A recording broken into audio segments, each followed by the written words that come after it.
கரிநாள் கரிநாள்னா என்ன அப்படின்னு பார்த்தீங்கன்னு வச்சுங்களேன். ஏன்னா அந்த கேலண்டர் நிறைய கரிநாள் அப்படின்னு போட்டிருப்போம். இன்றைக்கி நாள் கரிநாள் அப்படின்னும் போது உடனே நிறைய அந்த நேரத்தில் பார்த்தீங்கன்னா நிறைய சுப நிகழ்வு, எந்த விஷயத்தையும் கரிநாளில் எதையும் செய்யக்கூடாது அப்படின்னு சொல்லிட்டு அப்படியே அந்த கரிநாளை வந்து நம்ம விட்டுரும். ஏன்னா இந்த பிரபஞ்சத்தில் இறைவன் நமக்கு கொடுத்த எல்லா நாட்களும் ஏதோ ஒரு விஷயத்தை செய்யலாம் என்பது இருக்குது. புரியுதுங்களா?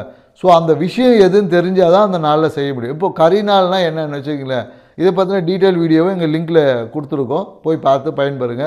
ஸோ மேலும் இந்த கரிநாளில் என்ன பண்ணலாம் அப்படின்னு பார்த்தீங்கன்னா, நிறைய இந்த தோஷங்கள்லாம் இருக்கும் இல்லையா, இந்த நவகிரக தோஷம், ராகு கேது தோஷம், இந்த மாதிரி இருக்கக்கூடிய தோஷம், பூர்வ புண்ணியம் சார்ந்த விஷயத்தில் இருக்கக்கூடிய கிரக தோஷங்கள், இது எல்லாத்தையும் பார்த்திங்கன்னா கரிநாள் அதுக்கு நிவர்த்தி பரிகாரங்கள் பண்ணுவீங்க இல்லையா, இந்த விஷயத்தை கரிநாளில் செஞ்சு பாருங்கள். கண்டிப்பாக உங்கள் வாழ்க்கையில் சூப்பரான பலன் தரும். ஏன்னா கரிநாள் என்பது எதுனாக்கா அந்த சூரிய குடும்பத்தினுடைய அந்த கிரகங்களுடைய தன்மைகள் வந்து சீரற்ற நிலைக்கு கணிக்க முடியாத நாள்.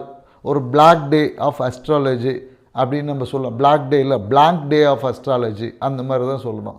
ஸோ அதனால் என்னென்னாக்கா பிளாங்க் டே, அப்போ அங்கே ஃபில் இந்த பிளாங்க் இருக்குது, நம்ம எதை ஃபில் பண்ணுறோமோ அந்த இடத்துல அந்த ஃபில் வந்து அப்படியே முழுமையடைஞ்சு, அந்த பிளாங்கில் நம்ம எதை ஃபில் பண்ணுறோமோ அதுவே நம்ம வாழ்க்கையாக. அதனால் என்னென்னாக்கா இந்த கரிநாளை தோஷங்களை நீக்குவதற்கு, பரிகாரங்கள் செய்வதற்கு பயன்படுத்துன்னு வச்சுங்களேன், மிக சூப்பராக இருக்கும். கரிநாளை பார்த்தா இன்னும் நிறைய டீட்டெயில், இதை என்னென்னலாம் பண்ணலாம் இந்த டீட்டெயில் வீடியோவும் கீழே இருக்க லிங்கில் கொடுத்துருக்கோம், போய் பார்த்து பயன்பெறுங்க. உங்கள் நண்பர்கள் உறவினருக்கு எல்லாமே ஷேர் பண்ணுங்கள், சப்போர்ட் பண்ணுங்கள்.